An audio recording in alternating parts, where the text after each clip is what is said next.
Welcome to the channel students. So भी आज से इस वीडियो से हम लोग स्टार्ट करने जा रहे हैं ऑर्गेनिक केमिस्ट्री की रिवीजन। सो भी ऑर्गेनिक केमिस्ट्री का हमारा सबसे पहला chapter that is the halo alkanes and halo arenes. बिल्कुल इजी वे से हम यहाँ पर रिवाइज करेंगे सभी इंपॉर्टेंट रिएक्शंस, सभी important mechanisms, orders of reactivity और यहाँ पर गिव रीजंस की प्रॉब्लम आपकी इस चैप्टर में से सभी होने वाली हैं। तो भी ध्यान से इस वीडियो को सुनना, और स्पेशली वो सभी बच्चे जिनको ऑर्गेनिक केमिस्ट्री डिफ़िकल्ट लगती है वो इसको एक बार सुन लेना भी। बिल्कुल शॉर्ट में आपको पूरी रिवीजन मिलेगी, बट साथ में आपको इसकी प्रैक्टिस करनी है। प्रैक्टिस करेंगे तो ये चैप्टर आपका ईजिली कंप्लीट हो जाएगा। So without any wasting of the time हम लोग इसे स्टार्ट करते हैं। भी सबसे पहले हेलो अल्केन्स क्या होते हैं। हेलो अल्केन्स का हम लोग जर्नल फार्मूला यूज़ करते हैं भी आर एक्स। यहाँ पर एक्स मतलब कोई भी हम लोग हेलोजन अटैच कर सकते हैं, और आर मतलब भी कोई भी हम यहाँ पर अल्काइल ग्रुप यूज़ कर सकते हैं। जैसे हमने 2 कार्बन एटम्स का एक अल्काइल ग्रुप यूज़ किया और साथ में हमने बी आर अटैच कर दिया, तो इसका नेम क्या बन जाएगा, ब्रोमो इथेन। ऐसे ही हमने यहाँ पर 3 कार्बन एटम की एक चेन यूज़ कर ली अल्काइल ग्रुप, और साथ में हमने सी एल अटैच कर लिया, इसका नाम क्या बन जाएगा अभी, क्लोरोप्रोपेन। ठीक है भी, तो ऐसे इनकी कुछ सिंपल सी एग्जांपल्स बन जाएंगी। ऐसे ही कुछ और इसमें स्पेशल जो टाइप्स आप लोगों ने याद रखनी है that is the allylic halides. तो अलाइलिक हलाइड में क्या होता है भी, जिस कार्बन के साथ हेलोजन अटैच है उससे जो नेक्स्ट कार्बन एटम है उसने बनाया हुआ है भी डबल बॉन्ड, यानी कि उसकी हाइब्रिडाइजेशन स्टेट क्या है भी, sp2 हाइब्रिडाइजेशन स्टेट है। तो ऐसे जो भी हलाइड्स हैं भी उनको बोलते हैं अलाइलिक हलाइड। अगर जिस कार्बन के साथ हेलोजन अटैच है उसी ने बनाया हो डबल बॉन्ड तो उसको बोलते हैं भी vinylic halides. If 2 adjacent carbon atoms पर हेलोजन प्रेजेंट हो तो इसको बोलते हैं भी विसिनल डाइहलाइड। अगर सेम कार्बन एटम पर 2 हेलोजन एटम्स हों इसको बोलते हैं भी जेम डाइहलाइड्स। तो ये कुछ कॉमन नेम्स इनको दिए जाते हैं, ये आप लोगों ने ज़रूर याद रख लेने हैं। इतना क्लियर है अभी? चलो, तो ये होगी भी इनकी इंट्रोडक्शन। तो अब आगे आते हैं भी methods of the preparation of the hello alkenes. ठीक है, तो हेलो अल्केन्स को प्रिपेयर करने के लिए हमारे पास क्या क्या ऑप्शन है भी। सबसे पहले हम लोग अल्कोहल से अल्काइल हलाइड्स बना सकते हैं। अब अल्कोहल में होता है भी फंक्शनल ग्रुप OH और साथ में R, यानी कि कोई भी अल्काइल चेन आप लोग यहाँ पर एग्जाम्पल बनाकर सोल्व कर लीजिए, चाहे 1 कार्बन चाहे 2 कार्बन वाली चेन यूज़ कर लो। अब हमें OH फंक्शनल ग्रुप की प्लेस पर यहाँ पर हेलोजन अटैच करने हैं। तो क्या क्या ऑप्शन है भी, हमारे पास टोटल 4 ऑप्शन है अल्कोहल को अल्काइल हलाइड में चेंज करने के लिए। सबसे पहला है भी HCl and anhydrous zinc chloride हम लोग यूज़ करेंगे इसके साथ, यानी कि HCl ऐड किया जाएगा in the presence of the anhydrous zinc chloride. तो क्या होगा, OH की जगह पर अटैच हो जाएगा अभी हमारा क्लोरीन, और ये बन गया अभी हमारा अल्काइल क्लोराइड, और साथ में H2O बन जाएगा। इस रिएक्शन को बोलते हैं भी ग्रूव्स प्रोसेस, इसका एक यूनिक नेम है वो आपने याद रखना है। अगर हम इसमें PCl5 ऐड कर दें तो वो OH को रिप्लेस कर कर यहाँ पर Cl अटैच कर देगा, और PCl5 का खुद का बाद में POCl3 एंड HCl साथ में हमारे बाई प्रोडक्ट्स बन जाएंगे। आपने मेन प्रोडक्ट ज़रूर याद रखना है, बाई प्रोडक्ट अगर स्किप भी हो जाए तो इतना बड़ा कोई इशू है नहीं। आपने मेन प्रोडक्ट्स को अपना ज़रूर यहाँ पर याद रखना है। हम लोग यहाँ पर PCl3 भी ऐड हो सकता है, वो भी OH को रिप्लेस कर कर Cl अटैच कर देगा और साथ में बना देगा भी H3PO3। ठीक है, एक फॉस्फोरस का यहाँ पर एसिड बन जाएगा। और सिमिलरली लास्ट में हम लोग यूज़ कर सकते हैं भी SOCl2। SOCl2 का नाम याद रखना भी थायोनाइल क्लोराइड। ठीक है, SOCl2 क्या है भी, थायोनाइल क्लोराइड। ठीक है, थायोनाइल क्लोराइड। थायोनाइल क्लोराइड अगर हम लोग इसमें यूज़ करते हैं भी तो क्या होगा, वो भी यहाँ पर OH की प्लेस पर Cl अटैच कर देगा और साथ में SO2 एंड HCl फॉर्म करेगा। दोनों ही बाई प्रोडक्ट्स हमारे गैसीय स्टेट में हैं, दोनों ही यहाँ से इस्केप हो जाएंगे और हमें हमारा अल्काइल हलाइड जो है वो वहाँ पर मिल जाएगा। तो इससे हम लोग Cl वाले जो है भी हलाइड्स वो फॉर्म कर सकते हैं by using the thionyl chloride. और इस मेथड को बाकी सभी मेथड्स से ऊपर प्रेफरेंस दी जाती है क्योंकि इसमें बाई प्रोडक्ट अपने आप ही स्केप हो जाते हैं SO2 एंड HCl, और हमें हमारा ओनली अल्काइल हलाइड ही मिल जाता है। ठीक है अभी, तो ये इसलिए इंपॉर्टेंट बन जाती है रिएक्शन थायोनाइल क्लोराइड वाली। इतना क्लियर है? चलो, तो आगे है भी halogen exchange reaction. Halogen exchange के साथ हम लोग स्पेशली क्या बना सकते हैं भी, जिन कंपाउंड्स में आयोडीन अटैच होती है वो हम लोग यहाँ पर बना सकते हैं, या फिर जिनमें फ्लोरीन अटैच होती है वो बना सकते हैं, क्योंकि जनरली रिएक्शंस ब्रोमीन और क्लोरीन के लिए होती हैं, तो आयोडीन एंड फ्लोरीन के लिए स्पेशल रिएक्शंस होंगी। जैसे कि हमारे पास ऑलरेडी ही अल्काइल क्लोराइड है जिसमें Cl ऑलरेडी अटैच है, एक अल्काइल हैलाइड है, हमने Cl की जगह पर अब आयोडीन या फिर फ्लोरीन अटैच करना है, इसको बोलते हैं हैलोजन को एक्सचेंज करवाना। पहला ऑप्शन है भी sodium iodide in the presence of acetone add कर दें, तो sodium iodide in the presence of acetone में अगर आप इसे ऐड करते हैं तो Cl की जगह पर आयोडीन आ जाएगा और साथ में बाई प्रोडक्ट NaCl बनेगा, तो हमें अल्काइल आयोडाइड्स मिल जाएंगे। इस रिएक्शन का नाम है भी फिंकलस्टीन रिएक्शन, ठीक है, इसका नाम भी याद रखना। अगर हमें फ्लोरीन अटैच करना है तो हम यहाँ पर फ्लोरोनेटिंग एजेंट ऐड कर सकते हैं, दैट इज Hg2F2, ठीक है, मर्क्यूरियस फ्लोराइड या फिर AgF सिल्वर फ्लोराइड, ये दोनों ऑप्शन हैं, और भी ऑप्शन होते हैं बट आप ये दो याद रख लीजिए। तो Cl की जगह पर F अटैच हो गया और बाकी हमारा Hg2Cl2 या फिर AgCl बन जाएगा, जो भी आप लोग यूज़ करेंगे दोनों में से। तो ये रिएक्शन होती है अभी स्वार्ट्स रिएक्शन, ऐसे आप लोग फ्लोरोअल्केन्स बना सकते हैं, ठीक है। अभी चलो आगे आती है अभी इसमें एडिशन रिएक्शन। तो एडिशन रिएक्शन में हमें क्या करना है अभी, एडिशन रिएक्शन में होगा अभी हम लोग अल्कीन्स यूज करेंगे, जैसे यहाँ पर है अभी प्रोपीन, ये क्या है, प्रोपीन है अभी, so this is the propene, ठीक है। तो प्रोपीन में हमने HBr को ऐड करना है। अब HBr ऐड होगा भी, ये जो दो कार्बन है इनके बीच ही HBr ऐड होगा, डबल बॉन्ड में से एक बॉन्ड ब्रेक हो जाएगा और वहां पर सिंगल बॉन्ड ही बचेगा। अब बॉन्ड कौन सा ब्रेक होगा अभी, ये वाला एक बॉन्ड यहाँ से ब्रेक हो जाएगा। अब जिस कार्बन के पास ऑलरेडी 2 H एटम्स हैं उसके पास ये वाला H जाएगा, और जिसके पास ओनली 1 हाइड्रोजन है वहां पर ब्रोमीन जाएगा, ठीक है। तो इसे बोलते हैं भी मार्कोनिकोव रूल, ठीक है। तो मार्कोनिकोव रूल के अकॉर्डिंग CH2 के साथ एक और हाइड्रोजन अटैच हुआ तो वो बन गया अभी CH3, और जो बीच वाला हमारा CH था उसके साथ ब्रोमीन जुड़ा तो वो बन गया अभी यहाँ पर CHBr। सो यहाँ से हमें क्या मिला है अभी, 2 ब्रोमोप्रोपेन। तो इनके IUPAC नेम्स की प्रैक्टिस भी साथ ही ज़रूर कर लो भी, 2 ब्रोमोप्रोपेन। अगर हम इसमें ऐड कर दें भी परऑक्साइड, ठीक है, ऑर्गेनिक परऑक्साइड्स होती हैं, बेंजोइल परऑक्साइड वगैरह, वो अगर हम इसमें ऐड कर दें तो ये एडिशन ऑपोजिट हो जाएगी, इसके साथ जुड़ेगा भी Br और दूसरे कार्बन के साथ जुड़ेगा भी हाइड्रोजन, ठीक है। अगर इसमें ऐड किया गया परऑक्साइड तो हमें यहाँ पर Br और यहाँ पर एक H एटम अटैच होकर 1 ब्रोमोप्रोपेन मिल जाएगा। इसको बोलते हैं परऑक्साइड इफेक्ट या फिर एंटी मार्कोनिकोव रूल, और ऊपर क्या यूज हुआ था भी, मार्कोनिकोव रूल, ठीक है। तो ये बहुत इंपॉर्टेंट है भी, मार्कोनिकोव एंड एंटी मार्कोनिकोव, इनकी प्रैक्टिस ज़रूर करो भी, इनको खुद सोल्व कर ज़रूर देखो। क्लियर है अभी। तो ये कुछ प्रेपरेशन के हमारे पास मेथड हो गए भी अल्काइल हैलाइड्स के। अब अल्काइल हैलाइड्स की हम लोग केमिकल प्रॉपर्टीज पर आते हैं। केमिकल प्रॉपर्टीज में भी सबसे पहली रिएक्शन होती है न्यूक्लियोफिलिक सब्स्टिट्यूशन रिएक्शन, ठीक है।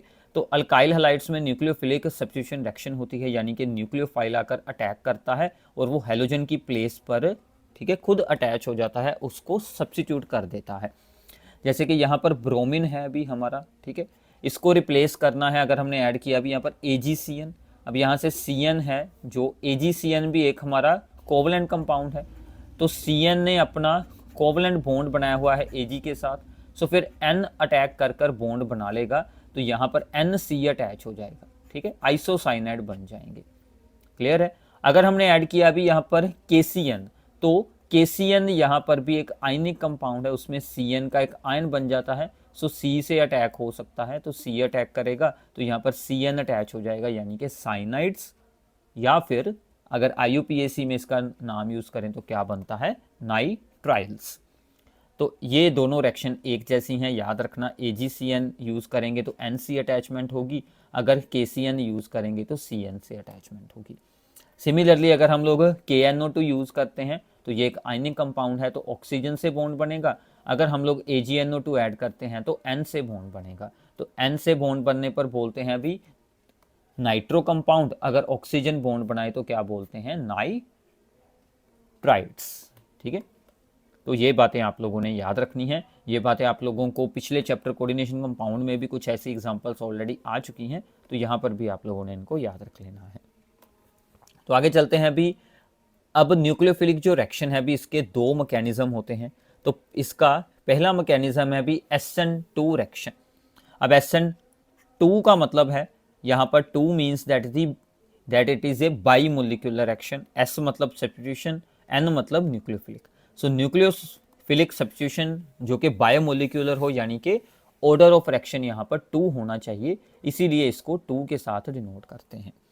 फॉर एग्जाम्पल, अब इसको एक्सप्लेन कैसे करना है, मान लीजिए ये कोई अल्काइल हैलाइड है, इसमें हमने कोई पोटाशियम हाइड्रोक्साइड यानी KOH या फिर NaOH एक्वस ऐड कर दिया है, तो ये जो OH आयन आया है ये फ्रॉम KOH एक्वस से आएगा।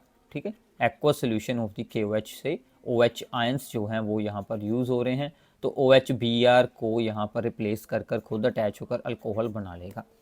तो ये एक सिंपल सी न्यूक्लियोफिलिक सब्स्टिट्यूशन रिएक्शन हो रही है। अब इस रिएक्शन का जो रेट ऑफ रिएक्शन है वो एक्सपेरिमेंटली जब उन्होंने ऑब्जर्व किया, then it depends upon the concentration of both the reactants. यहाँ पर दो रिएक्टेंट्स हैं, एक है भी अल्काइल हैलाइड और दूसरा है भी हमारा यहाँ पर OH ion, that is the nucleophile. तो दोनों की ही कंसंट्रेशन पर हमारा रेट ऑफ रिएक्शन डिपेंड करेगा, इसीलिए इसे बाईमोलिकुलर रिएक्शन बोल देते हैं। क्लियर है अभी? चलो, अब ये जो बाईमोलिकुलर रिएक्शन है अभी ये हमारी सिंगल स्टेप में ही होती है। अब सिंगल स्टेप में कैसे होती है, ये इसके मैकेनिज्म का एक ही स्टेप है, वन स्टेप रिएक्शन है भी। ये हमारा अल्काइल हैलाइड है, ठीक है, हमने जो C एटम है जिसके साथ हैलोजन अटैच है उसकी स्ट्रक्चर को ओपन कर शो कर दिया। अब जिस तरफ हैलोजन अटैच है उससे ऑपोजिट साइड से न्यूक्लियोफाइल अटैक करेगा ऑन दी C एटम। ठीक है, तो यहाँ पर न्यूक्लियोफाइल का बॉन्ड फॉर्म होना, ठीक है, शुरू हो गया और Br का बॉन्ड ब्रेक होना शुरू हो जाएगा। दोनों पर ही पार्शियल नेगेटिव चार्जेस बनने शुरू हो गए हैं। ठीक है, तो फिर बाद में ये Br बाहर निकल जाएगा और OH अपना बॉन्ड यहाँ पर कंप्लीटली फॉर्म कर लेगा। तो OH का बॉन्ड कंप्लीट हो गया और Br आयन यहाँ से बाहर निकल गया। और एक और बात जो यहाँ पर हुई है भी, जो बॉन्ड्स इस तरफ थे, ठीक है, ये जो बॉन्ड, ठीक है ना, यहाँ पर भी आउटवर्ड टू दी प्लेन है, ठीक है, जो हमने सॉलिड से शो किया है, और दिस इज ये जो है भी ये यहाँ पर towards the plane of the page, यानी कि इनवर्ड टू दी प्लेन है। तो ये दोनों ऑपोजिट हो जाएंगे भी, ये जो इनवर्ड वाला था वो यहाँ पर आउटवर्ड निकल आएगा और जो यहाँ पर आउटवर्ड था वो यहाँ पर इनवर्ड बन जाएगा। तो यहाँ पर इन्वर्जन ऑफ द कन्फिग्रेशन होता है। ठीक है, तो SN2 एक, ठीक है, सिंगल स्टेप रिएक्शन है जिसमें कि इन्वर्जन ऑफ द कन्फिग्रेशन होता है। जैसे कि अम्ब्रेला हो, अम्ब्रेला को अगर हम ऑपोजिट साइड पर ओपन कर दें, ठीक है, तो उसकी मतलब सभी साइड्स ऑपोजिट हो जाती हैं, वैसे कुछ यहाँ पर स्ट्रक्चर में, ठीक है, इन्वर्जन हो जाती है। तो इसमें ऑर्डर ऑफ रिएक्टिविटी क्या है अभी, अब देखो जितना यहाँ पर कार्बन चेन का साइज स्मॉल होगा उतनी फास्ट इसमें रिएक्शन हो जाएगी, क्योंकि न्यूक्लियोफाइल ने डायरेक्टली C एटम पर अटैक करना है। तो जितना ज़्यादा उसके आसपास C एटम्स होंगे उतनी ज़्यादा स्टेरिक हिंड्रेंस हो जाएगी, तो इसलिए रिएक्टिविटी लो हो जाएगी। सो प्राइमरी की सबसे हाई रिएक्टिविटी है, सेकेंडरी की उससे लो, और थर्ड डिग्री की सबसे लो है। रीज़न क्या है भी, due to the steric hindrance. ठीक है, अब देखो SN2 रिएक्शन अगर किसी ऑप्टिकली एक्टिव अल्काइल हैलाइड की हो, ऑप्टिकली एक्टिव अल्काइल हैलाइड्स वो होते हैं भी जिसमें क्या होगा कि वहाँ पर एक C एटम ऐसा हो जिसके साथ 4 डिफरेंट ग्रुप्स अटैच हो, या फिर वो अपनी मिरर इमेज पर नॉन सुपर इम्पोजेबल हो। तो ये दोनों हमारी कंडीशंस होती हैं फॉर दी ऑप्टिकल एक्टिविटी। तो इसमें इन्वर्जन ऑफ दी कन्फिग्रेशन हो जाती है। ठीक है भी, तो ये कुछ इंपॉर्टेंट आपने पॉइंट्स इस SN2 मैकेनिज्म के बारे में याद रखने हैं। ये एग्जाम में बहुत बार आता है भी SN2 मैकेनिज्म। ऐसे होता है भी SN1 मैकेनिज्म, जिसमें कि हमारा रेट ऑफ रिएक्शन क्या रहेगा भी, यूनिटी रहेगा, 1 रहेगा। तो जैसे हमने कोई थर्ड डिग्री अल्काइल हैलाइड की यहाँ पर एग्जांपल दी है, तो यहाँ से Br की जगह पर OH अटैच होकर इसकी अल्कोहल बना लेगा। अब इसमें रेट ऑफ जो रिएक्शन है भी वो ओनली अल्काइल हैलाइड की कंसंट्रेशन पर ही डिपेंड करता है, न्यूक्लियोफाइल की कंसंट्रेशन पर वो नहीं डिपेंड करता। तो इसका ऑर्डर हमें ओनली 1 मिलता है। ठीक है, इसको हम ऐसे रिप्रेजेंट कर सकते हैं, rate is equal to rate constant into the concentration of the alkyl halide. ठीक है, सो मैकेनिज्म अब इसका क्या होगा भी, ये एक 2 स्टेप मैकेनिज्म रिएक्शन है। इसमें क्या होता है भी, पहले हमारा जो अल्काइल हैलाइड है वो अपना जो हैलोजन है भी वो लॉस करेगा एज ए नेगेटिव आयन, और C पर आ जाएगा भी पॉजिटिव चार्ज। अब ये जो भी यहाँ पर फॉर्म हुआ है दैट इज द कार्बो कटायन, इस कार्बोकटायन को ये जो आसपास के अल्काइल ग्रुप्स हैं ये स्टेबलाइज कर देते हैं।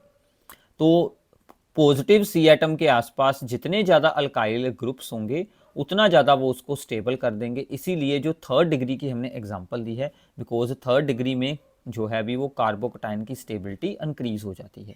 तो ये बाद में भी जो हमारा कार्बोकटायन है वो जाकर न्यूक्लियोफाइल के साथ अटैच होगा। अब न्यूक्लियोफाइल सिंपली इस पॉजिटिव कार्बन के साथ जाकर अटैच हो जाएगा, तो यहाँ से हमें अल्कोहल मिल जाएगी। सो यानी कि हमारा जो मेन स्टेप भी वो ऊपर वाला है, ठीक है ना, फर्स्ट स्टेप है, क्योंकि वो हमारा स्लो स्टेप है और रेट ऑफ रिएक्शन हमें स्लो स्टेप से ही आइडिया मिलता है। स्लो स्टेप क्यों है? क्योंकि यहाँ पर भी वो जो अल्काइल हलाइड है वो खुद अपना कार्बोकटायन बना रहा है और उसमें से जो ब्रोमीन है भी वो लॉस हो रहा है। इसलिए अब इसमें ऑर्डर ऑफ रिएक्टिविटी आएगी भी थर्ड डिग्री सबसे ज़्यादा रिएक्टिव है, 2 डिग्री उससे कम, 1 डिग्री उससे कम और मिथाइल हलाइड्स उससे कम है due to the stability of the carbocation. ठीक है, तो SN2 और SN1 के जो भी यहाँ पर ऑर्डर ऑफ रिएक्टिविटी हैं वो एक दूसरे से ऑपोजिट हैं, तो ये आप लोगों ने ज़रूर याद रखना है। इतना क्लियर हो रहा है अभी? तो चलो इसमें से भी SN2 और SN1 मोस्ट इंपॉर्टेंट टॉपिक्स हैं।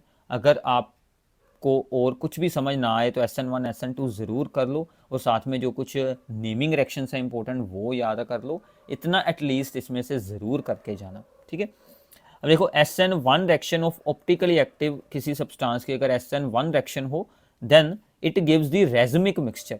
अब रेजमिक मिक्सचर में क्या होता है अभी D एंड L आइसोमर्स का दोनों का ही मिक्सचर होता है, इक्विमोलर मिक्सचर। तो यहाँ से आपको रेजमिक मिक्सचर क्या होता है उसके बारे में भी आइडिया हो जाएगा।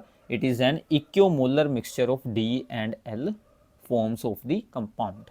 ठीक है, सेम कंपाउंड के D एंड L फॉर्म्स का इक्विमोलर मिक्सचर को हम लोग क्या बोल देते हैं? रेजमिक मिक्सचर। इसकी ऑप्टिकली एक्टिविटी जीरो हो जाती है क्योंकि D एंड L दोनों ही यानी कि पॉजिटिव साइड पर और नेगेटिव साइड पर रोटेट करने वाले दोनों कंपाउंड्स हैं, तो ओवरऑल ऑप्टिकल एक्टिविटी जीरो रह जाती है।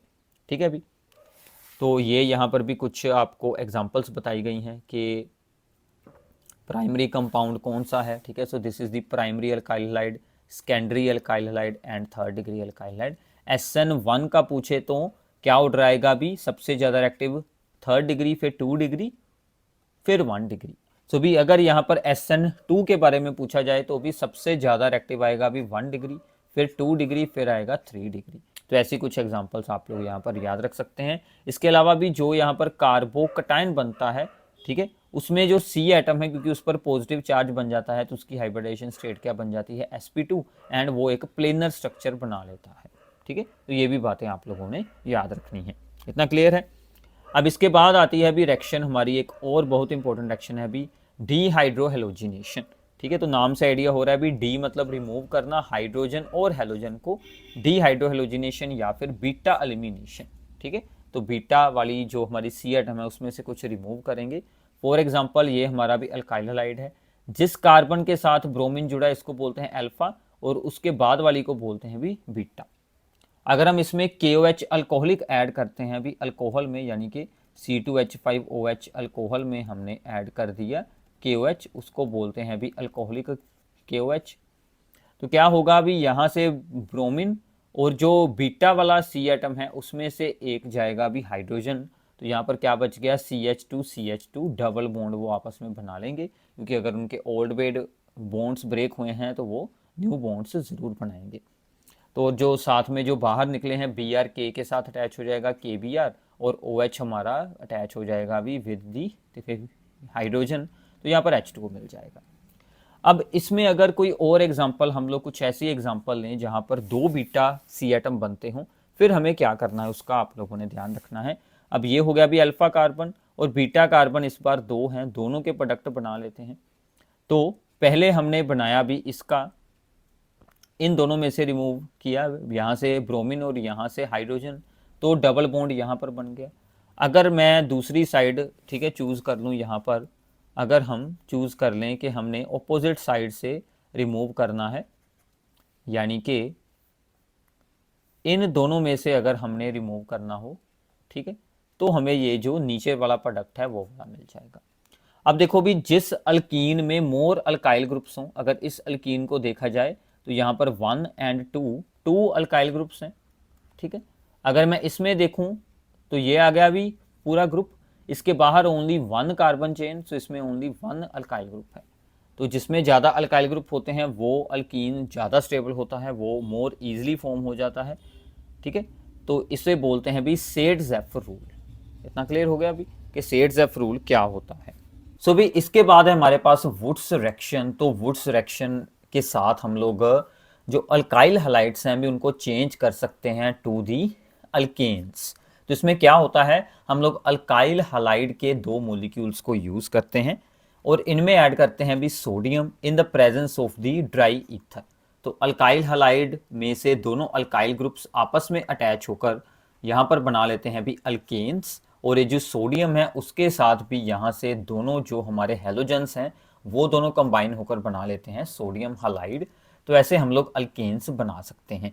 इस रिएक्शन के साथ आप लोग ओनली सिमेट्रिकल अल्केन्स बनाएंगे जिनमें के even number of the carbon atoms की चेन होगी। जैसे हमने यहाँ पर 1 कार्बन वाला अल्काइल हैलाइड यूज किया तो हमें आंसर में यहाँ पर 2 कार्बन्स वाली चेन, ठीक है, ऑब्टेन हुई है। अगर हम लोग यहाँ पर 2 कार्बन एटम का अल्काइल हैलाइड यूज करते तो हमें यहाँ पर 4 कार्बन एटम्स की चेन मिल जाती। तो ऐसे आप लोग यहाँ पर अल्केन्स को प्रिपेयर कर सकते हैं। और इसी के साथ रिलेटेड एक और रिएक्शन है कि अगर हम लोग अल्काइल हैलाइड्स को मैग्नीशियम के साथ रिएक्शन करवाएं तो मैग्नीशियम क्या करता है भी यहाँ पर अल्काइल और जो हमारा ब्रोमीन है इनके बीच में अटैच होकर यहाँ पर अल्काइल मैग्नीशियम ब्रोमाइड बना लेता है। So this is called the Grignard reason. तो ग्रिग्नार्ड रीजन का जनरल फार्मूला भी RMgX बन जाएगा। ठीक है, और जो ग्रिग्नार्ड रीजन होता है अगर हम उसे वाटर के साथ या फिर किसी भी सोर्स ऑफ द प्रोटॉन यानी कि जिसमें से H पॉजिटिव रिलीज होता हो, कोई भी एसिड हो सकता है, उसके साथ अगर हम इसे रिएक्ट करवाते हैं ग्रिग्नार्ड रीजन को तो उसके बीच वाला जो अल्काइल ग्रुप है भी वो अपना यहाँ से अल्केन बना लेगा by combining with the hydrogen, और जो MgBr है अभी उसका बन जाएगा MgOHBr। ठीक है, तो ऐसे ग्रिग्नार्ड रीजेंट्स को अगर हम लोग वाटर में यूज करें तो वहां से हमें अल्केन्स ऑब्टेन हो जाते हैं। इसीलिए Grignard reagent should be prepared under the anhydrous condition, क्योंकि जब हम लोग वाटर में यूज करेंगे तो उसकी रिएक्शन हो जाती है।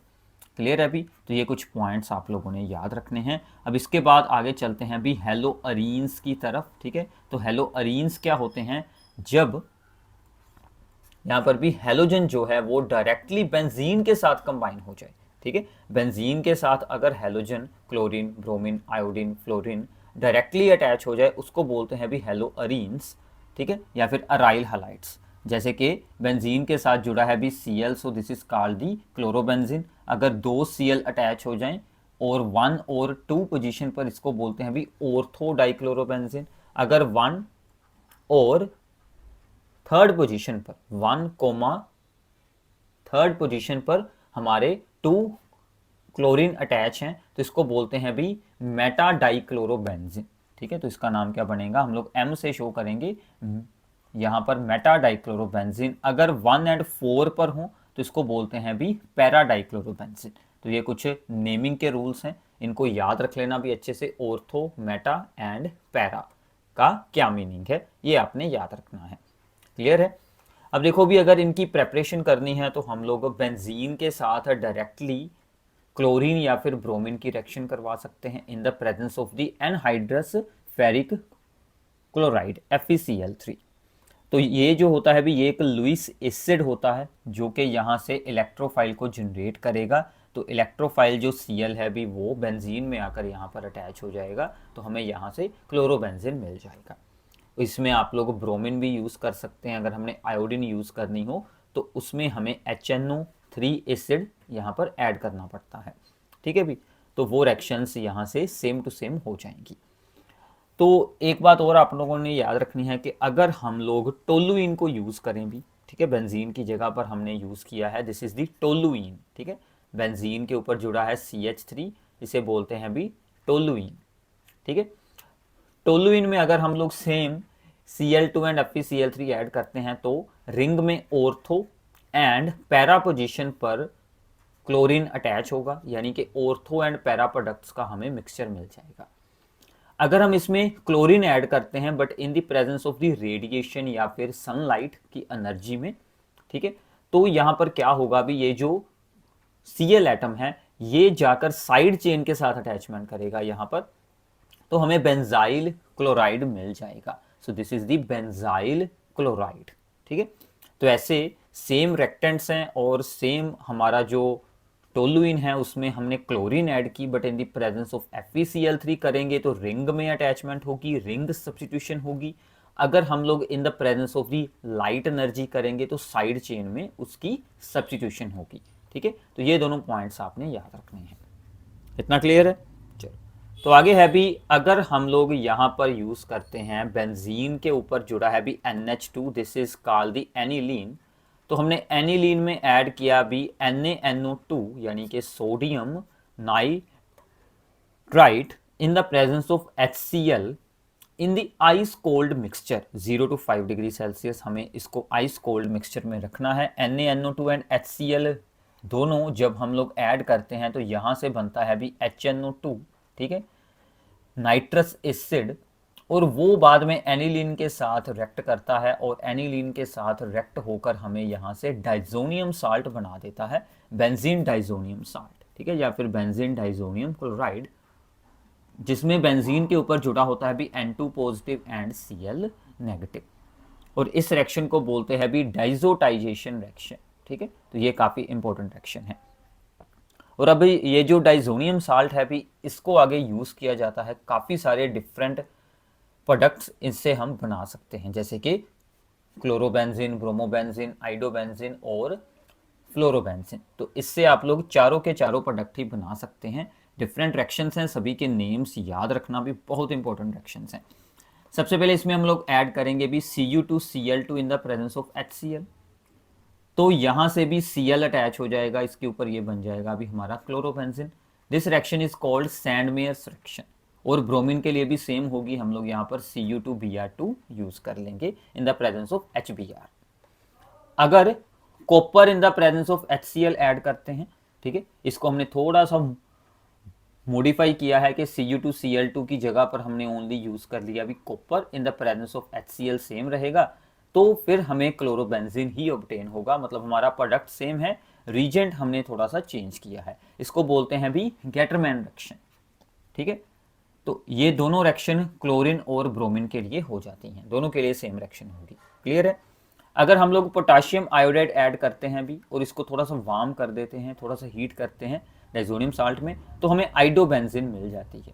ठीक है, और अगर हम लोग इसमें HbF4 ऐड करते हैं तो यहाँ से ये जो BF4 है भी ये Cl की प्लेस पर अटैच होगा BF4, इसको बाद में हीट करेंगे और ये ब्रेक होकर हमें फ्लोरोबेंजीन बनाकर देगा, और साथ में N2 और BF3 हमारे बाई प्रोडक्ट्स बनेंगे।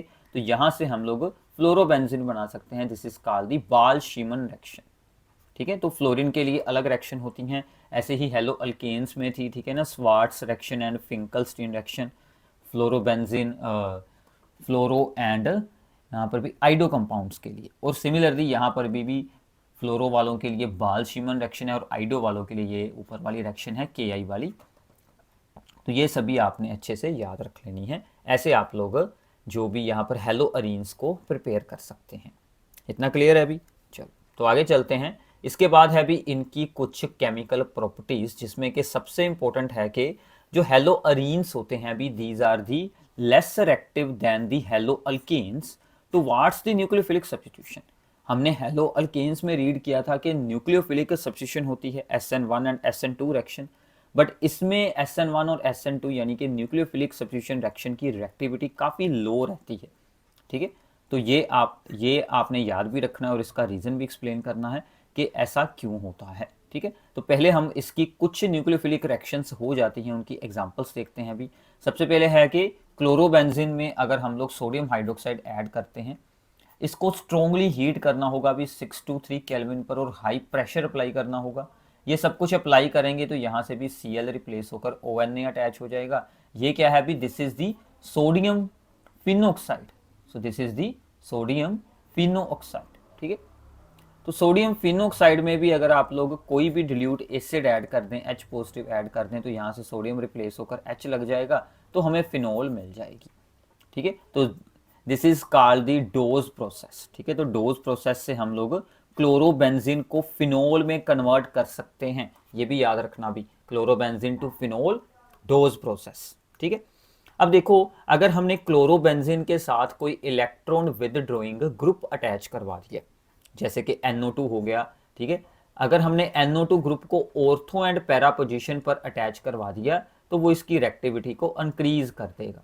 ठीक है, तो इसकी रिएक्टिविटी पहले से इंक्रीज हो जाएगी, तो हमें रिएक्शन में इतना ज़्यादा high temperature high pressure apply करने की ज़रूरत नहीं पड़ेगी। ठीक है, तो जैसे कि हमने पैरा पोजीशन पर NO2 लगा दिया, यानी कि पैरा नाइट्रो, यहाँ पर हमने क्लोरोबेंजीन यूज़ किया है, तो क्या होगा, पहले स्टेप में हमने NaOH यूज़ किया और लो टेम्परेचर पर हीट किया है अभी 443 केल्विन, बाद में हमने H पॉजिटिव, यही दोनों स्टेप हुए भी जो ऊपर हुए थे। ठीक है, वही सेम दोनों स्टेप, तो यहाँ से हमें ऊपर यहाँ पर Cl की जगह पर OH अटैच हुआ मिल जाएगा, पैरा नाइट्रोफिनोल मिल जाएगी। अगर हमने दोनों ऑर्थो एंड फिर पैरा पोजीशन यानी कि टोटल 3 NO2 यहाँ पर अटैच करवा दिए, तो फिर हमें NOH या फिर उसको हीट करने की भी खास ज़रूरत बिल्कुल नहीं पड़ेगी। जस्ट इसमें वाटर ऐड करो और उसको हल्का सा वार्म करो तो हमारा Cl रिप्लेस होकर OH अटैच हो जाएगा। तो ऐसे इलेक्ट्रॉन विदड्रॉइंग ग्रुप है भी वो रिएक्टिविटी को इंक्रीज कर देता है। ठीक है, तो जितने ज़्यादा इलेक्ट्रॉन विदड्रॉइंग ग्रुप क्लोरोबेंजीन के साथ जुड़े होंगे उसकी रिएक्टिविटी उतनी ही ज़्यादा यहाँ से इंक्रीज हो जाएगी। क्लियर है अभी? तो इनके IUPAC नेम्स ज़रूर देखना भी, वो बहुत इंपॉर्टेंट है, वो आपने रीड किए होंगे तो आप एग्जाम में प्रॉब्लम्स को ईजिली सोल्व कर पाएंगे। इसका नाम क्या आएगा अभी, 2,4,6 ट्राई नाइट्रोफिनोल। ठीक है, और इसका नाम मैंने आपको बता दिया था पैरा नाइट्रोफिनोल। इतना क्लियर है अभी? चलो, अब जैसे इससे पहले आई थी भी वुड्स रिएक्शन, अब आएगी वुड्स फिटिंग रिएक्शन। ठीक है, वुड्स फिटिंग में क्या होता है अभी, हमने एक साइड पर यूज किया है भी हमारा अल्काइल हलाइड और दूसरी साइड पर है भी यहाँ पर that is the aryl halide, मतलब एक में बेंजीन है और एक में यहाँ पर एलिफेटिक चेन है, सोडियम ऐड किया तो यहाँ से भी ये जो हमारा अल्काइल ग्रुप है और यहाँ से ये जो बेंजीन है ये दोनों आपस में अटैच हो जाएंगे, तो कंबाइन होकर हमें बेंजीन के ऊपर CH3 अटैच होकर यहाँ से टोलुइन मिल जाएगा। तो साथ में ये जो सोडियम था उसके साथ दोनों ब्रोमीन अटैच हुए और हमें सोडियम ब्रोमाइड मिला। तो ऐसे आप लोग यहाँ से भी एलिफेटिक चेन को बेंजीन के ऊपर अटैच कर सकते हैं, तो हमने यहाँ से टोलुइन को ऑब्टेन कर लिया। ठीक है, अभी इसमें ही आती है, ये थी भी हमारी वुड्स फिटिंग, और एक बाद में सिमिलर रिएक्शन है उसको बोलते हैं भी ओनली फिटिंग रिएक्शन। ठीक है, फिटिंग रिएक्शन में दोनों ही हमने बेंजीन वाले कंपाउंड लेने हैं, जैसे कि क्लोरोबेंजीन प्लस क्लोरोबेंजीन, और बीच में sodium and dry ether same रहेगा, दोनों बेंजीन रिंग्स आपस में अटैच हो जाएंगी और यहाँ से हमें डाई फिनाइल मिल जाएगा। ठीक है, डाईफिनाइल या फिर बाईफिनाइल भी आप इसको बोल सकते हैं, और ये जो दोनों क्लोरीन एटम्स हैं वो सोडियम के साथ जुड़कर सोडियम क्लोराइड बना लेंगे। क्लियर है अभी? तो ये दोनों रिएक्शंस इंपॉर्टेंट हैं, Wurtz Fittig and only Fittig reaction. Clear है? अब इसके बाद आती है अभी क्लोरोबेंजीन में भी आप लोग इलेक्ट्रोफिलिक सब्स्टिट्यूशन करवा सकते हैं, जैसे हमने बेंजीन में क्लोरीन को ऐड करवाया था रिंग के अंदर, ठीक है, FeCl3 यूज करके साथ में, ऐसे ही आप लोग क्लोरोबेंजीन में भी अगर Cl2 ऐड करते हैं in the presence of anhydrous aluminium chloride, तो क्या होगा, ऑर्थो एंड पैरा पोजीशन पर हमारे इलेक्ट्रोफाइल यानी कि Cl जो वहाँ पर भी सब्स्टिट्यूट हो जाएंगे, तो हमें ऑर्थो एंड पैरा प्रोडक्ट्स का यहाँ पर मिक्सचर मिल जाएगा। इसको बोलते हैं अभी that is the halogenation. So halogenation is a electrophilic substitution. ठीक है, इलेक्ट्रोफिलिक सब्स्टिट्यूशन, इससे पहले हमने बेंजीन से क्लोरोबेंजीन बनाया था, वो भी सेम इलेक्ट्रोफिलिक सब्स्टिट्यूशन ही थी। ठीक है, ये जो हमने पहले रिएक्शन की थी FeCl3 वाली, तो AlCl3 वाली और FeCl3 दोनों का सेम काम है, दोनों ने इलेक्ट्रोफाइल को जनरेट करना है और दोनों में रिंग में ही क्लोरीन को अटैच करवाना है। सिमिलरली अगर हम लोग क्लोरोबेंजीन में ऐड करें भी concentrated HNO3 and concentrated H2SO4, इसको बोलते हैं भी नाइट्रेटिंग रीजेंट्स, तो यहाँ पर क्या होगी भी नाइट्रेशन होगी। तो NO2 ग्रुप है जो हमारा वो ऑर्थो एंड पैरा पोजीशन पर अटैच हो जाएगा, तो हमें फिर से ऑर्थो एंड पैरा प्रोडक्ट्स का यहाँ पर मिक्सचर मिल जाएगा। तो एक बात यहाँ से और याद रख लो भी, क्लोरोबेंजीन में electrophilic substitution ortho and para position पर ही होती है। क्यों होती है, आप इसकी रेजोनेंस बनाकर एक्सप्लेन कर सकते हैं, क्योंकि ऑर्थो एंड पैरा पोजीशन पर इलेक्ट्रॉन्स की डेंसिटी हाई रहती है इसलिए।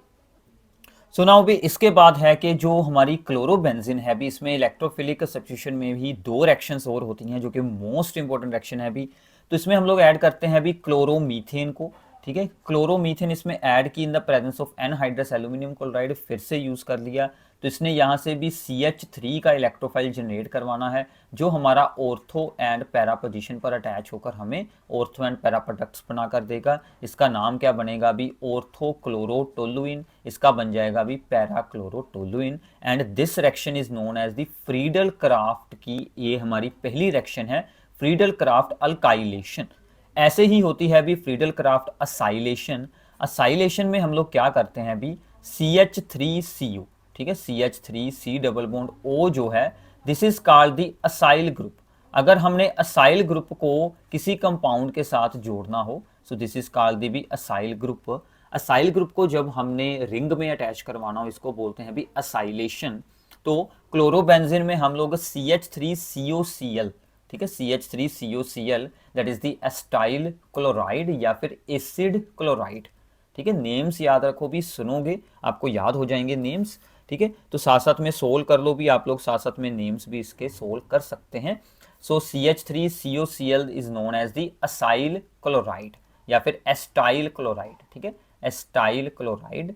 तो एस्टाइल क्लोराइड क्या करेगा भी, ये अगर हम लोग एनहाइड्रस एल्यूमिनियम क्लोराइड की प्रेजेंस में इसको ऐड करते हैं तो ये यहाँ से ये जो CH3CO का इलेक्ट्रोफाइल आएगा और वो ऑर्थो एंड पैरा प्रोडक्ट्स बना देगा। CO से अटैचमेंट होगी भी COCH3, ये हमारी अटैचमेंट हो जाएगी। अब CO अटैच हो चुका है बेंजीन के साथ, सो ये हमारा एक कीटोन बन जाएगा।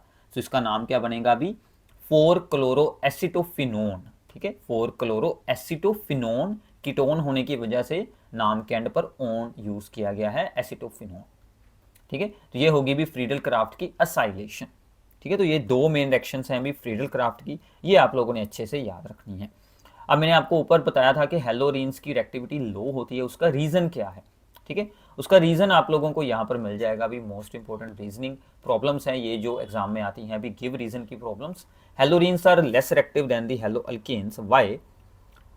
अब देखो, बिकॉज कार्बन क्लोरीन बॉन्ड, ये जो भी यहाँ पर कार्बन और Cl का बॉन्ड है ये वाला, ठीक है, इन क्लोरोबेंजीन अक्वायर से partial double bond character due to the resonance. ठीक है, तो रेजोनेंस होने की वजह पर इस बॉन्ड में पार्शियल डबल बॉन्ड करेक्टर आ जाता है, जिसके कारण ये स्ट्रॉन्ग हो जाता है और इसकी रिएक्टिविटी लो हो जाती है। एंड आल्सो इसके जो हमारा सेकेंड रीजन भी आप लोग याद रखना कि इसमें जो कार्बन एटम है that is sp2 hybridised carbon atom. ठीक है, दैट इज मोर इलेक्ट्रोनेगेटिव। ये जो C एटम होता है भी यहाँ पर, जिसके साथ Cl एटम अटैच है, ये हमारा sp2 हाइब्रिडाइज्ड है। ठीक है, तो sp2 हाइब्रिडाइज्ड होने की वजह से मोर इलेक्ट्रोनेगेटिव है, जिसके कारण CX बॉन्ड जो है भी वो शॉर्टर हो जाता है, स्मॉल बॉन्ड बनता है। ठीक है, तो ये बात आप लोगों ने यहाँ से याद रखनी है। फिर आ गया अभी जो NO2 हमने अटैच किया था at the ortho and para position to the chlorobenzene, उसके साथ रिएक्टिविटी क्यों इंक्रीज हुई है। ठीक है, हमने ऊपर एक्सप्लेन ऑलरेडी मैंने आपको किया है कि अगर हम लोग NO2 अटैच करेंगे क्लोरोबेंजीन के साथ तो उसकी रिएक्टिविटी इंक्रीज हो जाती है। Why, because it withdraws the electron density from the benzene and facilitates the attack of the nucleophile. क्योंकि वो क्या करता है भी, इलेक्ट्रॉन डेंसिटी को बेंजीन रिंग से, ठीक है ना, अट्रैक्ट कर देता है अपनी ओर, यानी कि उसमें से विदड्रॉ कर लेता है, जिसके कारण के न्यूक्लियोफाइल का अटैक होना वहां पर इजी हो जाता है। ठीक है, तो ये भी रीजन आप लोगों ने याद रखना है, ये छोटे छोटे रीजन आपसे एग्जाम में पूछे जाते हैं। फिर आता है भी बेंजाइल क्लोराइड। ठीक है, ये जो था भी benzyl chloride and allylic halides, ये भी मैंने आपको चैप्टर के शुरू में बताया था, allylic halides are more reactive towards the SN1 reaction. ठीक है, अगर SN1 के बारे में पूछा जाए तो ऑर्डर क्या था भी, 3-1। अब 3-1 के अलावा ये जो हमारे बेंजाइलिक एंड अलाइलिक हलाइड्स हैं, इनकी रिएक्टिविटी भी हाई रहती है, बिकॉज इनके जो कार्बो कटायंस बनते हैं, these are stabilized by the resonance। तो इनके कार्बोकटायंस में डबल बॉन्ड्स आगे प्रेजेंट है, एक में बेंजीन रिंग प्रेजेंट है, उसके कारण वहां पर रेजोनेंस बन जाती है और वो इनको स्टेबलाइज कर लेते हैं। क्लियर है अभी, चलो, तो ऐसे ही आगे है भी, alkyl halides are polar but immiscible in water. Alkyl halides चाहे होते हैं भी पोलर कंपाउंड्स बट वाटर में इमिसिबल रहते हैं, ये क्यों होता है? अब देखो, अल्काइल हैलाइड के भी दो मोलिक्यूल हैं, मान लो आर एक्स आर एक्स, ठीक है, और यहां पर H2O के दो मोलिक्यूल्स हैं H2O H2। अब वाटर में वो चीज डिजोल्व होगी जो वाटर के साथ हाइड्रोजन बॉन्ड बना ले, ठीक है ना। अब वाटर के साथ जिसके बॉन्ड स्ट्रॉन्ग बनेंगे, ये न्यू अट्रैक्शन बननी है भी इसकी with the water molecule, but ये इनकी जो ओल्ड अट्रैक्शंस हैं उनसे वीक बनती है, यानी कि जो वाटर वाटर में और जो आर एक्स में जो ओल्ड इंट्रैक्शंस बनी है अभी, उनके जो ओल्ड बॉन्ड्स हैं, ये वाली वीक इंट्रैक्शन बनती है जो न्यू बनती है, इसलिए वहां पर ये, ठीक है, डिजोल्व हो पाना इनका मुश्किल हो जाता है। So because to dissolve the haloalkane in water, large energy is required to overcome the attractions between the haloalkane molecules and to break the hydrogen bonds in the water। ठीक है, उसने भी यहां पर यही बताया है कि हेलोल्केन मॉलिक्यूल्स की अट्रैक्शन और वाटर के हाइड्रोजन बॉन्ड्स को ब्रेक करने के लिए हमें लार्ज एनर्जी की रिक्वायरमेंट होती है, जिसके कारण ये यहां पर इमिसिबल रहते हैं। ठीक है भी, आगे है कि dipole movement of the chlorobenzene is lower than that of the cyclohexyl chloride.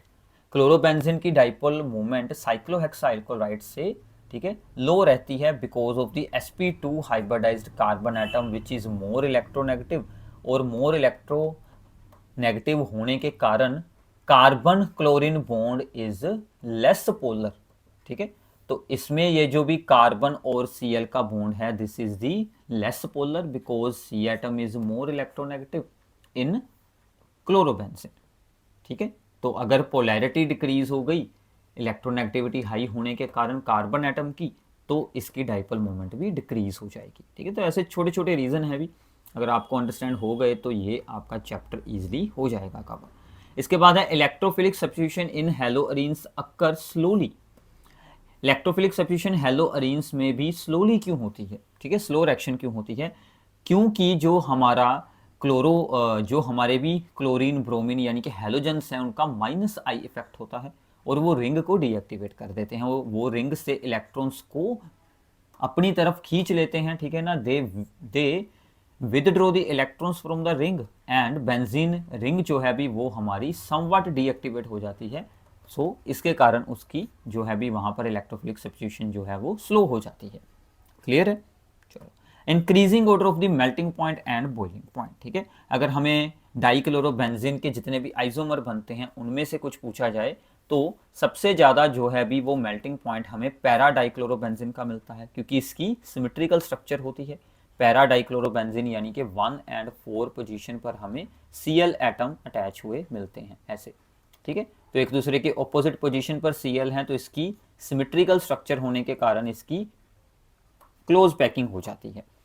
ठीक है, अगर ऑर्थो पैरा को देखें, अगर ऑर्थो वाले को देखें तो उसका मेल्टिंग पॉइंट पैरा से डिक्रीज लो रहता है, क्योंकि उसमें क्लोज पैकिंग इतनी, ठीक है, खास नहीं होगी, बट फिर भी वो मेटा वाले से, ठीक है, हाई रहता है, क्योंकि इसमें स्ट्रॉन्ग डाइपोल डाइपोल इंट्रैक्शंस रहती हैं। ठीक है, इसलिए इसका मेल्टिंग पॉइंट मेटा डाइक्लोरोबेंजीन से हाई रहेगा। तो ये आपने ऑर्डर और इनके रीजंस को याद रख लेना है, एग्जाम में आए तो इनको थोड़ा सा डिटेल से एक्सप्लेन कर देना, मेन पॉइंट्स आपको यहाँ से मिल जाएंगे। क्लियर है अभी?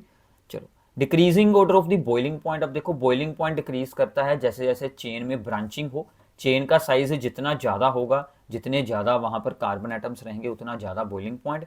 अगर हम लोग same number of carbon atom में, ठीक है ना, कंपेयर करेंगे, यानी कि आइसोमर्स को कंपेयर करेंगे, तो स्ट्रेट चेन आइसोमर का लार्ज सरफेस एरिया होता है, जिसके कारण उसमें स्ट्रॉन्ग जो यहाँ पर इंटरमोलिकुलर फोर्सेस बनती हैं और इसका हाई बॉइलिंग पॉइंट रहेगा। अगर ब्रांचिंग हो गई, यानी कि Br हमने यहाँ पर अटैच कर लिया, तो ये बन गया अभी आइसोब्यूटाइल ब्रोमाइड, इसका बॉइलिंग पॉइंट डिक्रीज हो गया। अगर हमने 3rd डिग्री बना लिया ऐसे, तो उसका बॉइलिंग पॉइंट और ज़्यादा डिक्रीज होगा, क्योंकि इससे हमारा सरफेस एरिया डिक्रीज हो जाता है, और सरफेस एरिया डिक्रीज होने के साथ इंटरमोलिकुलर फोर्सेस वीक हो जाती हैं। क्लियर है? Decreasing order of the reactivity towards the SN1 reaction, ये हमने वैसे भी पहले मैकेनिज्म में एक्सप्लेन किया, इसकी कुछ एग्जांपल्स हैं। जैसे ये कुछ हमें दिए गए हैं कंपाउंड, ऐसे कंपाउंड्स में जिसके साथ Cl अटैच है उसके साथ 1 2 3, ठीक है ना, 3 यहाँ पर भी मिथाइल ग्रुप्स लगे हुए हैं, तो ये बन गया अभी 3rd डिग्री। इसके साथ 2 चेन्स हैं 1 2, so this is the 2 degree, और ये अपना Cl यहाँ पर है और इस C के साथ जुड़ा, इसके साथ आगे एक ही है बॉन्ड जा रहा, तो ये हमारा 1 डिग्री है। ठीक है, तो ऐसे इनका डिक्रीजिंग ऑर्डर ऑफ दी आ जाएगा रेक्टिविटी। ऐसे भी ये है यहाँ पर कि बेंजीन, फिर CH, उसके साथ एक और बेंजीन और ब्रोमीन। इसकी स्ट्रक्चर अगर आप लोग बनाकर देखेंगे भी कुछ ऐसी बनेगी कि ये यहाँ पर भी CH है जिसके साथ Br जुड़ा है और इसके साथ 2 बेंजीन रिंग्स जुड़ी हैं। ठीक है, तो जितनी ज़्यादा भी बेंजीन रिंग्स होंगी उतनी हाई रेक्टिविटी होगी, क्योंकि बेंजीन जो है भी वो कार्बोकटायन को यहाँ पर भी स्टेबलाइज कर देता है बाय दी रेजोनेंस, तो इसकी रेक्टिविटी सबसे हाई है। ठीक है, ये हमारा 2 डिग्री है, ये भी हमारा 2 डिग्री है। इसमें क्या किया अभी, एक बेंजीन की जगह पर उन्होंने CH, ठीक है, 3 लगा दिया। दोनों ही 2 डिग्री हैं, बट 2 बेंजीन रिंग होने के कारण इसकी रेक्टिविटी सबसे हाई है, इसकी लो, और ये हमारा, ठीक है ना, प्राइमरी है, that is the benzyl bromide है, तो इसकी रेक्टिविटी सबसे कम होगी।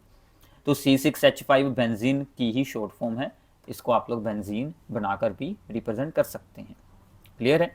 Decreasing order of the reactivity for the SN2 reaction, तो SN2 में कुछ ऐसा ऑर्डर रहता है अभी, मिथाइल हैलाइड्स, फिर बाद में प्राइमरी, सेकेंडरी और थर्ड डिग्री।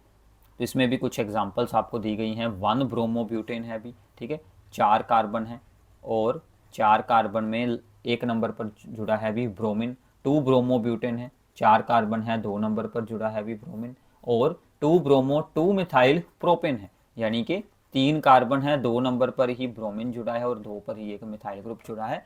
तो ऐसे आप लोग प्राइमरी, सेकेंडरी, थर्ड डिग्री की स्ट्रक्चर बनाएं और वहां से आपको आइडिया हो जाएगा इनका जो यहाँ पर भी ऑर्डर ऑफ एक्टिविटी क्या है। SN2 में है 1 to 3 और SN1 में है 3 to 1, और SN1 में बेंजीन रिंग अगर साथ में है तो उसका जो है भी वहाँ पर रेजोनेंस होने के कारण जो उसकी रेक्टिविटी इंक्रीज हो जाएगी। बट ये बात ख्याल रखना भी, बेंजीन के साथ जो हेलोजन है वो डायरेक्टली ना जुड़ा हो, Br जुड़ा है इस C के साथ, उसके साथ आगे 2 बेंजीन रिंग जुड़ी हैं, तो ही उसकी रेक्टिविटी हाई बनेगी। अगर हेलोजन बेंजीन के साथ डायरेक्टली जुड़ा है देन वो हमारे वहाँ पर हेलो अरीन्स बन गए, उनकी रेक्टिविटी न्यूक्लियोफिलिक सब्स्टिट्यूशन में लो होती है। ठीक है, ये भी आपने याद रखना है। इसके बाद है भी ease of the dehydrohalogenation. Dehydrohalogenation beta elimination हमने रीड की थी रिएक्शन कि अगर हम लोग KOH अल्कोहलिक ऐड करें तो वहाँ से भी जो है एक हाइड्रोजन और एक हेलोजन रिमूव हो जाते हैं और हमें वहाँ पर अल्कीन्स मिलते हैं। ठीक है, इसमें भी अगर आप लोग ईज ऑफ डीहाइड्रोहेलोजिनेशन देखेंगे तो सेड्सफ रूल के अकॉर्डिंग मोर अल्काइलेटेड अल्कीन जो है भी वो, ठीक है, ईजिली फॉर्म हो जाएगा क्योंकि वो ज़्यादा स्टेबल होता है। तो अगर हम लोग इसमें बात करें तो यहाँ से अगर आप लोग चेक करेंगे तो यहाँ पर भी, यहाँ से Br जाएगा, यहाँ से हाइड्रोजन, तो यहाँ पर 1, ठीक है, 1 2 एंड 3, ठीक है ना, 3 अल्काइल ग्रुप्स हैं। अगर मैं इसमें बात करूं तो यहाँ पर भी 2 अल्काइल ग्रुप्स ही यहाँ पर बचते हैं, और यहाँ पर अगर हम लोग बात करते हैं तो यहाँ पर भी ओनली, ठीक है, 1 अल्काइल ग्रुप ही यहाँ पर बचता है। तो इसी के कारण इसकी रेक्टिविटी सबसे हाई है, इसकी ईज ऑफ डीहाइड्रोहेलोजिनेशन, ठीक है, सबसे हाई है क्योंकि ये मोर स्टेबल अल्कीन बनाएगा, फिर इसकी है और फिर इसकी है। ठीक है, तो ऐसे आप लोग इसको, ठीक है ना, चेक करके देख सकते हैं किसकी ease of the dehydrohalogenation high है। एक दो और इसमें भी आपके लिए एग्जांपल्स हैं, जैसे ये वाला कंपाउंड है, यहाँ से Cl जाएगा और यहाँ से भी एक दैट इज दी रिमूव होगा हाइड्रोजन, तो यहाँ पर बन जाएगा भी हमारा डबल बॉन्ड। तो ऐसा कुछ हमें कंपाउंड देखने को मिल जाएगा। अगर कुछ ऐसा कंपाउंड हो, अब देखो भी हेलोजन तो यहाँ से जाएगा, अब हाइड्रोजन के जाने के लिए ऑप्शन है भी एक ये वाला, एक ये वाला और एक ये वाला। ठीक है, तो अगर मैं यहाँ से भी हाइड्रोजन को रिमूव करता हूँ तो मुझे जो आंसर मिलेगा अभी वो यहाँ पर हमारा डबल बॉन्ड बन जाएगा। अब इस डबल बॉन्ड को अगर आप लोग चेक करें तो इसके आसपास भी 1 एंड 2 2 अल्काइल ग्रुप्स हैं। अगर मैं इन दोनों में से किसी भी एक पोजीशन, ये दोनों सेम पोजीशंस हैं भी, इनमें से किसी एक पोजीशन से हाइड्रोजन रिमूव करूं तो ये बनता है। अब इसके आसपास अगर आप लोग चेक करेंगे तो 1 2 एंड, ठीक है ना, 3 अल्काइल ग्रुप्स हैं, तो ये हमारा मेजर प्रोडक्ट बनता है, यही हमारा मेन आंसर बनता है। अगर इसमें आपने KOH अल्कोहलिक और यहाँ पर भी क्या लिखा है कि अल्कोहल एंड सोडियम अल्कोक्साइड, वो भी सेम बात है, सोडियम और पोटाशियम यूज़ किए जा सकते हैं एक साथ। जब हम लोग KOH या फिर NaOH अल्कोहलिक यूज़ करते हैं तो उसमें भी ऐसे कुछ अल्कोक्साइड आयन यानी कि अल्कोहल के साथ Na या फिर K अटैच होकर बन जाते हैं, और वही डिहाइड्रोहेलोजिनेशन करवाते हैं। क्लियर है? चलो, इसके बाद है भी कि dipole moment of the chlorobenzene is more than the fluoromethane. ठीक है, क्लोरोमीथेन की डाइपोल मोमेंट जो है भी वो फ्लोरोमीथेन से हाई है। एक्सपेक्टेड था कि फ्लोरोमीथेन की सबसे हाई होगी, बट फ्लोरीन का जो भी CF बॉन्ड होता है that is the shorter and fluorine is more electronegative than the chlorine. इसके कारण जो है वो यहाँ पर भी क्लोरोमीथेन की डाइपोल मोमेंट है वो यहाँ पर हाई रह जाती है। ठीक है, क्योंकि इसका जो CF का बॉन्ड है अभी वो शॉर्ट हो जाता है, तो डाइपोल मोमेंट में हमें बॉन्ड लेंथ भी यूज़ करनी होती है, जिसके कारण क्लोरोमीथेन की डाइपोल मोमेंट इंक्रीज हो जाती है। इसके बाद भी इनकी कुछ एप्लीकेशंस में से एक एप्लीकेशन आप लोग याद रख सकते हैं कि chloroform gets oxidised in the air. Chloroform जो होती है अभी उसको आप लोग अगर ओपनली रख देते हैं तो वो ऑक्सीजन के साथ लाइट की प्रेजेंस में रिएक्शन कर कर एक जहरीली गैस, ठीक है ना, फोस्जिन बना देती है। तो फोस्जिन गैस जो है अभी वो फिर काफ़ी हार्मफुल इफेक्ट शो करती है, क्योंकि वो एक पॉइजनस गैस होती है। ठीक है, इसके अलावा भी आप लोगों ने DDT, ठीक है, DDT के बारे में रीड कर सकते हैं। तो CBSE में तो उसके बारे में खास नहीं पूछा जाता। अगर आप किसी स्टेट बोर्ड या फिर ICSE बोर्ड के लिए प्रिपेयर हो रहे हैं तो आप लोगों ने DDT के बारे में ज़रूर रीड आउट कर लेना है, वो भी इसी में ही एप्लीकेशन आपको मिल जाएगी। ठीक है, तो एक बार चैप्टर की ये रिवीजन वीडियो सुन लो, और इसके बाद आप लोग अगर चाहो तो इसको बुक में से रीड कर लो, तो आपको काफ़ी कुछ अंडरस्टैंडिंग ईजिली हो जाएगी। ठीक है, तो ये था भी हमारा कंप्लीट चैप्टर ऑर्गेनिक केमिस्ट्री का, ठीक है ना, पहला चैप्टर दैट इज़ दी हैलोल्कीन हैलोरीन्स। ऐसे आपको आगे के सभी चैप्टर्स मिल जाएंगे। चैनल को सब्सक्राइब कर दो और अपने सभी दोस्तों के साथ, अपने सभी फ्रेंड्स के साथ इस वीडियो को शेयर कर दो भी, ताकि उनकी भी अच्छे से रिवीजन हो पाए। Thanks for watching this video.